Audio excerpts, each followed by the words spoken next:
fast, sitting here praying that this night's gonna last. You got it all on tap, I'm loving your vibe, always have your back. We like all the same tracks, listen all night in the sheets all black. Halo semua, salam sejahtera Malaysia. Selamat datang ke channel Fels Lifestyle. Info padu, info hangat disediakan di dalam channel ini. Tuan-tuan dan puan yang amat dihormati, duka cita, satu lagi keputusan mengejutkan, di mana bicara saman fitnah Dr. Mahathir dan Zahid Hamidi, Presiden UMNO, tangguh pada 19 Julai. Nah, di dalam penangguhan ini rupanya kejadian sebenarnya adalah disebabkan Mahkamah Tinggi diberitahu bahwa Tun Mahathir ataupun bekas Perdana Menteri kini dirawat di IJN. Dr. Mahathir Mohamad yang mendakwa Zahid Hamidi memfitnah beliau ketika mesyuarat bahagian UMNO di Kelana Jaya pada 30 Julai 2017. Nah, tuan-tuan dan puan, dalam artikel daripada FMT, perbicaraan saman fitnah Dr. Mahathir Mohamad terhadap Zahid Hamidi berhubung panggilan nama Kuti yang dijadwal hari ini ditangguhkan selepas bekas Perdana Menteri itu dimasukkan ke Institut Jantung Negara IJN untuk mendapatkan rawatan. Peguam Mahathir, Mayor Nur Haidir Suhaimi, memaklumkan kepada Pesuruhjaya Kehakiman Gan Techiong bahwa IJN menghantar surat kepada mahkamah bagi memberitahu anak guamnya tidak sihat untuk menghadiri perbicaraan. Beliau cuti, sakit hingga Sabtu ini. Kami memohon tarik perbicaraan baru ditetapkan, kata Mayor. Mahathir, 98 tahun, mendapat rawatan di IJN pada 26 Januari lalu. Pada bulan lalu, Gan menetapkan perbicaraan selama 4 hari, bermula hari ini. Dalam prosiding, Gan berharap tarik baru perbicaraan dapat ditetapkan seawal mungkin. Peguam Zahid Syahrul Fuzli mencadangkan perbicaraan bermula pada Oktober, tetapi Gan mahu perbicaraan lebih awal. Kita boleh lapangkan kes lain untuk perbicaraan ini. Mahathir mungkin plaintiff paling tua di mahkamah. Beliau kemudiannya menetapkan tarik 19 Julai ini untuk Mahathir memberi keterangan sebagai saksi. Tarik lain adalah 26 hingga 27 Ogos dan 29 hingga 30 Oktober.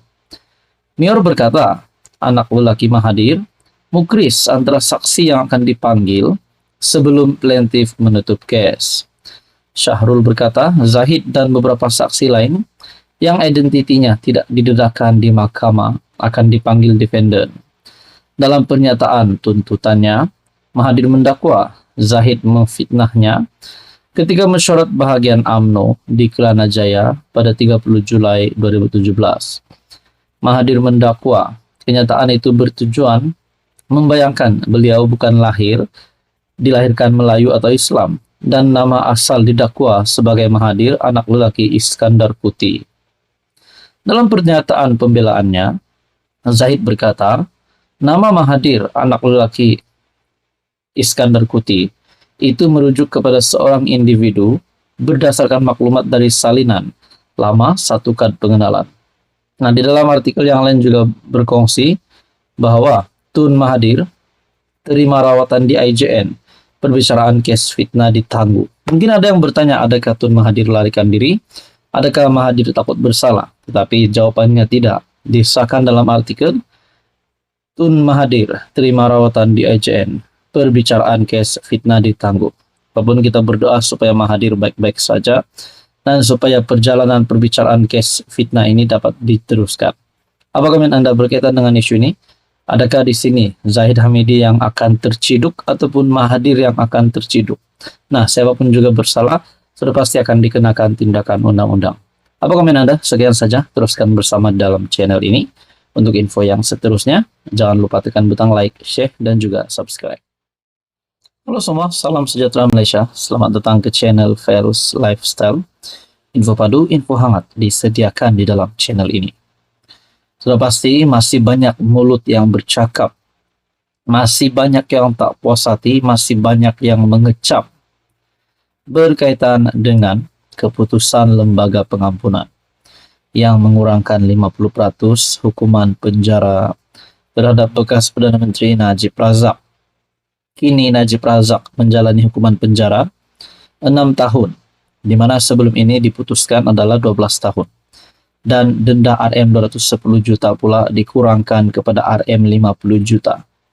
Sudah pasti kem Najib Razak, pengundi-pengundi yang setia, penyokong UMNO yang semata-mata setia bersama UMNO karena Najib Razak tak puas hati dengan keputusan ini.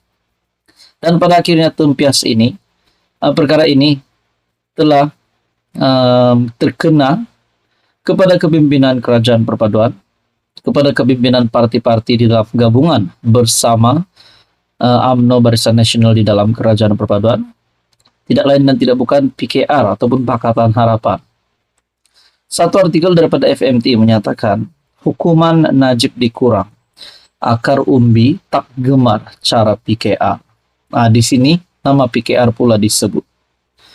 Pemimpin bahagian berkata, parti itu seperti menyimpang daripada prinsip diperjuangkan sebelum ini. Adakah isu ini akan membawa kepada kejatuhan Zahid Hamidi sebagai Presiden UMNO? Walaupun sebelum ini ada gesaan untuk Zahid ditukar. Adakah keputusan ini akan membawa kepada lebih ramai lagi penyokong-penyokong UMNO akan alih sokongan pada PRU16? Itu menjadi persoalan dan sudah pasti perkara yang paling dirisaukan UMNO. Akar umbi PKR dikatakan tidak gemar cara parti menangani pengurangan hukuman bekas Perdana Menteri Najib Razak. Selain bimbang kemungkinan mereka memboikot pada PRU akan datang dakwa pemimpin bahagian. Bercakap dengan syarat enggan dinamakan, pemimpin dari Lembah Kelang berkata ramai ahli hilang arah tuju bagaimana mempertahankan PKR di sebalik kritikan. Sudah pasti kepimpinan kerajaan juga dikritik, dikecap, seolah-olah ingin membantu Najib keluar daripada penjara. Namun seperti yang kita tahu, Kerajaan Perpaduan pimpinan Datuk Seri Anwar Ibrahim tidak kena-mengena berkaitan dengan keputusan ini. Katanya PKR sebelum ini lantang menyentuh isu 1MDB sehingga ke tahap mau Najib dipenjara. Namun pemimpin kita seperti menutup mulut terhadap pengurangan hukuman dan memberi amaran kepada ahli yang bercakap mengenainya, katanya kepada FMT. Pemimpin juga turut mendakwa ahli kecewa dengan pimpinan yang bukan saja menolak pandangan aktivis dalam parti, malah memberitahu mereka supaya mengamalkan disiplin parti. Najib yang menjalani hukuman penjara pada 23 Ogos 2022 selepas Mahkamah Persekutuan mengekalkan sabitan dan hukuman dalam kes melibatkan bekas anak syarikat 1MDB. Seorang lagi pemimpin bahagian mengingatkan pemimpin PKR, sebagai rakan sepasukan tidak bermakna seseorang tidak boleh membangkitkan kebimbangan. Masa lalu kita meraihkan pandangan dan kritikan ahli parti tanpa mengira kedudukan, selagi mana ia dibuat tanpa niat jahat dan dalam ruang lingkup perlembagaan parti. Katanya mengulas maklum balas. Ketua Penerangan PKR, Fahmi Fadzil kepada bekas Naib Presiden N. Surendran. Sebelum ini Fahmi memberitahu Surendran agar mengamalkan disiplin parti selepas bekas MP Padang Serai itu menyuarakan rasa tidak puas hati terhadap sikap berdiam diri memalukan PH atas siasatan kes hasutan melibatkan bekas MP Damansara Tony Puah. Nah, saudara-saudara, perkara ini membawa kepada isu yang bangkit ini sudah pasti menjadi persoalan kepada UMNO dan juga PKR sebagai parti di dalam kerajaan. Nah, apa komen Anda berkaitan dengan isu ini? Sekian saja, teruskan bersama di dalam channel ini.